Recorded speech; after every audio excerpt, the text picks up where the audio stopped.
Hello, dear students. Welcome to my YouTube classes. And today we will continue the topic friction. As you already know, we have studied in the first video some topics. Number one, what is friction? The definition of friction we have studied. And number second, we have studied the cause of friction or the reason of friction. And number third, we have stated the factors affecting friction. These three topics we have covered in the first video.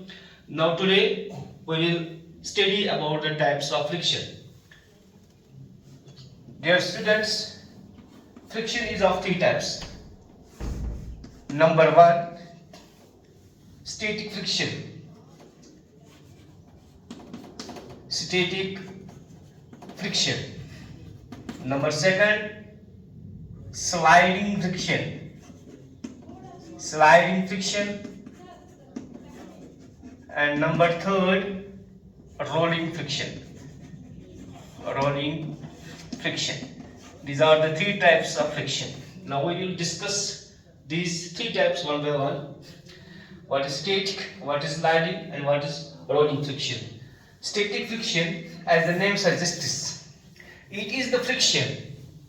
It is the friction acting when one body is not moving over the other body. Say this is the body first, this is the body second,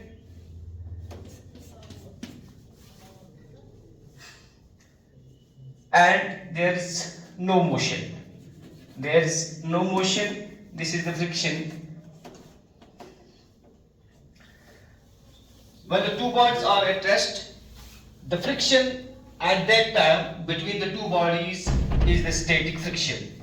So there is no motion. But in case of sliding friction, it's also called as kinetic friction. Remember, it's also called as kinetic friction. What is this kinetic friction? There are two bodies. Say for example, there are two balls in contact and one body moves or slides over the other body. This is the applied force. Here the friction is the opposite to applied force. That means there is motion. There is motion. The body is moving over this body. This body is moving over this body with some speed, and the friction at that time between the two bodies is the kinetic or sliding friction. And what is rolling friction? Rolling friction is the friction when one body rolls over the another body. When one body rolls over the other body. Rolls over the other body. There are so many instances in our daily life. There are some circular substances. There are some cylindrical objects. They roll over the other body. For example, our gas cylinder, when it rolls over the road, so that's at that time the friction between the cylinder and the road, this is called as the rolling friction. The friction arises at that time, this is called as rolling friction. These are the three types of friction. Now we will study the three types of frictions, which is the more, whose value is more and whose value is lesser. See, in case of static friction, as you know, the cause we have already studied in the first video. The cause of friction is basically the irregularities between the two objects which interlock. The basic reason is the irregularities. In case of static friction, the two bodies are at rest. There is enough time of the two bodies. The irregularities, जो दो bodies है, इनके बीच में जो irregularities है, roughnesses है, या हमने adhesive force पढ़ा था, उनको काफी टाइम मिलता है. वो आपस में इंटरलॉकिंग स्ट्रांग होती है. इन बॉडीज को काफी टाइम मिल रहा है. जो इंटरलॉकिंग होती है irregularities के बीच में, उनको काफी टाइम मिलता है. और यहाँ पे जो इरेगुलरिटीज है, यहाँ पे जो इंटरलॉकिंग है, इंटरलॉकिंग यहाँ पे है, that is strong. In case of static friction, the interlocking between the two bodies in contact, it is strong, it is harder, and hence the static friction is more. Hence the static friction is more than sliding friction. See what happens in sliding friction. When, say for example, this is a slope and there is another body on it, it slides down. It slides down and this is the friction here. This is the applied force. यहाँ पे इस body को कम time मिलता है, जो इनके बीच में irregularities, जो दो बॉडीज है, इन दो बॉडीज के बीच में कम टाइम मिलता है इंटरलॉकिंग को, इंटरलॉक इरेगुलरिटीज को इंटरलॉक होने के लिए. तो इसलिए यहाँ पे टाइम कम मिल रहा है, इसलिए यहाँ पे इंटरलॉकिंग उतनी स्ट्रॉन्ग नहीं होती है जितनी कि स्टैटिक फ्रिक्शन में होती है. तो इसीलिए स्टैटिक फ्रिक्शन ज्यादा होती है स्लाइडिंग फ्रिक्शन से. Now move on to rolling friction. What happens in rolling friction? In case of rolling friction, यहाँ पे देखिए, अगर ये बॉडी 1 है और यहाँ पे बॉडी 2 है, ये रोल इसके ऊपर कर रही है. यहाँ पे पॉइंट ऑफ कांटेक्ट, जो पॉइंट ऑफ कांटेक्ट है, जो जितना एरिया यहाँ पे कांटेक्ट कर रहा है वो सबसे लीस्ट है. इसके कंपैरिजन में भी, इसके कंपैरिजन में भी the area of contact here in case of sliding, in case of rolling friction is least. Area of contact in case of rolling friction, it is the least as compared to sliding as well as static friction. Hence this is the, its value is least, its value is less. So we can say static friction is more as compared to sliding friction, and rolling friction is very much small. So this is the correct order of sequence of the three. Now,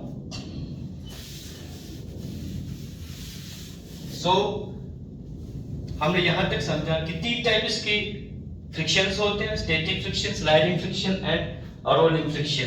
तो static friction है जब 2 bodies आपस में connect कर रही है और move नहीं कर रहे हैं, जो वहां पे फ्रिक्शन है उस वक्त उस फ्रिक्शन को हम बोलते हैं static friction. No motion is here. And यहाँ पे वन बॉडी दूसरी बॉडी के कांटेक्ट में है और यहाँ पे बॉडी मूव कर रही है विद सम फोर्स, और जहां उस वक्त जो फ्रिक्शन दोनों के बीच में है वो काइनेटिक या स्लाइडिंग फ्रिक्शन है. और जब एक बॉडी दूसरे के ऊपर रोल कर रही है तो उस वक्त उनके बीच में जो फ्रिक्शन है उसको रोलिंग फ्रिक्शन बोलते हैं. It is the highest, it is the less, it is the least. Now इसके बाद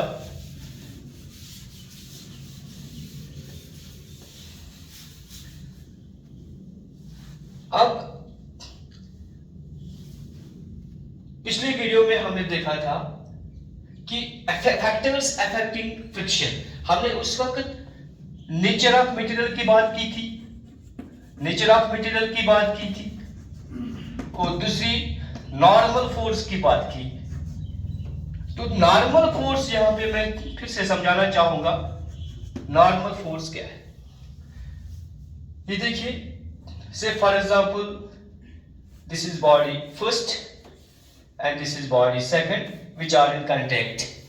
अब देखिए ये नॉर्मल क्या होता है जिसपे कि फ्रिक्शन डिपेंड करती है. नॉर्मल है क्या, असल में नॉर्मल फोर्स है क्या, वो मैं समझाना चाहूंगा. यहाँ पे देखिए ये कोई ऑब्जेक्ट है, बॉडी फर्स्ट बॉडी सेकंड. इस बॉडी का कुछ वेट होता है, इस बॉडी का कुछ वेट है, ग्रेविटी इसको अपनी तरफ खींचती है तो वेट उसको बोलेंगे. और this is the weight of the body, जो आपको पता है force of gravity, force due to gravity. और आपको पता है न्यूटन्स थर्ड लॉ, तो every action there opposite and equal reaction. तो ये बॉडी भी इसके ऊपर फोर्स अप्लाई करेगी, अपोजिट फोर्स, वही नॉर्मल फोर्स होता है, उसी को नॉर्मल रिएक्शन फोर्स बोलेंगे. Actually it is the reaction force, normal reaction force. We can represent it as capital N, we can represent it as W.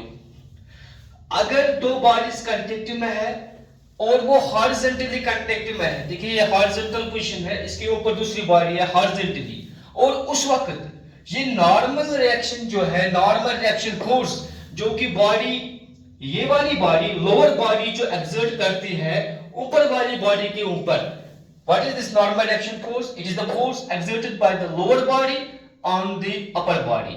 उस वक्त जब ये हॉरिजॉन्टली प्लेस है, एक बॉडी दूसरी बॉडी के ऊपर हॉरिजॉन्टली प्लेस है, लाई कर रही है, तो उस वक्त नॉर्मल फोर्स जो है वो वेट के बराबर होती है। जितना वेट है उस ऑब्जेक्ट का, उस वक्त वो नॉर्मल फोर्स उस वेट के बराबर होता है। लेकिन in case of sliding friction, say for example this is slope, another body is on this slope, ये बॉडी इस पे स्लाइड कर रही है विद सम मोशन। अब देखिए यहां इस केस में यहां फ्रिक्शन अपोजिट में हो जाएगी, इसकी फ्रिक्शनल फोर्स यहां से होगी। अब इस केस में नॉर्मल फोर्स, ये बॉडी इसके ऊपर, नॉर्मल फोर्स हमेशा याद रखना है, it acts perpendicular, it acts perpendicularly, perpendicularly, ये वाली बॉडी ऊपर वाली बॉडी के ऊपर परपेंडिकुलर एक्ट ये करता है normal force, perpendicularly on the body.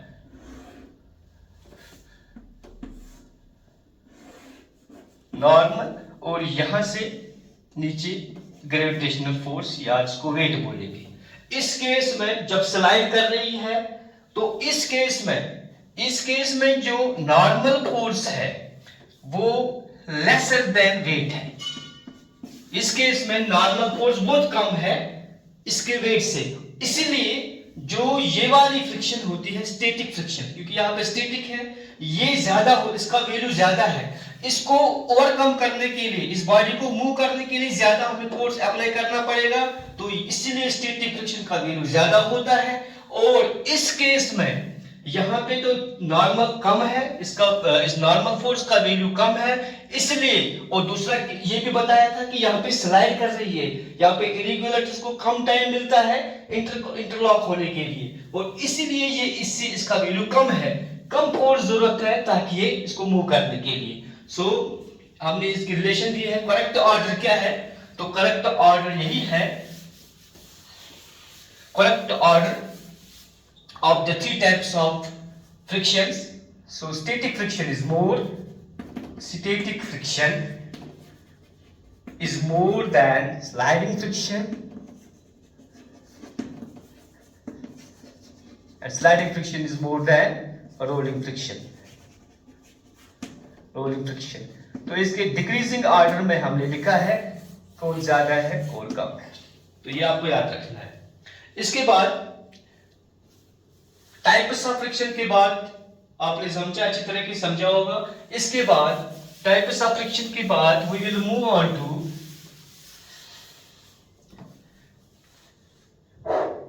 Friction due to fluids, friction due to fluids,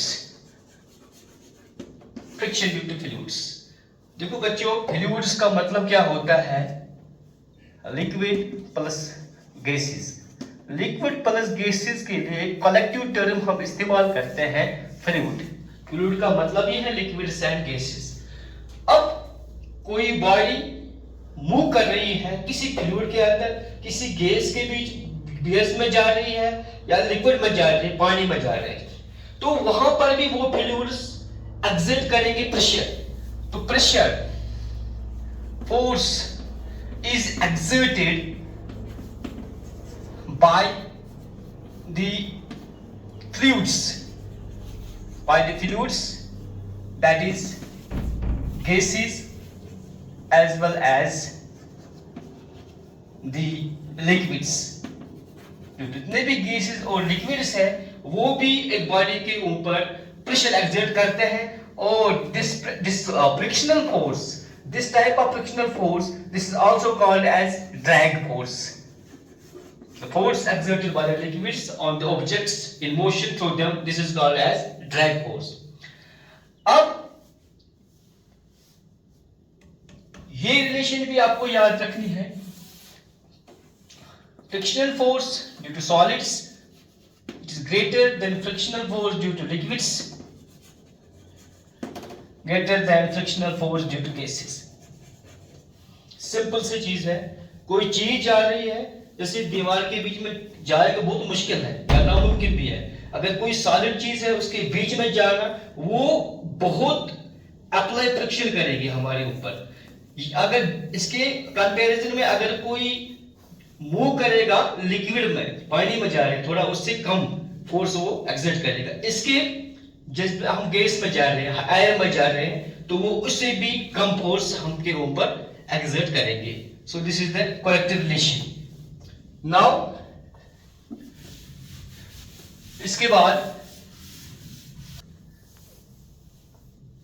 friction,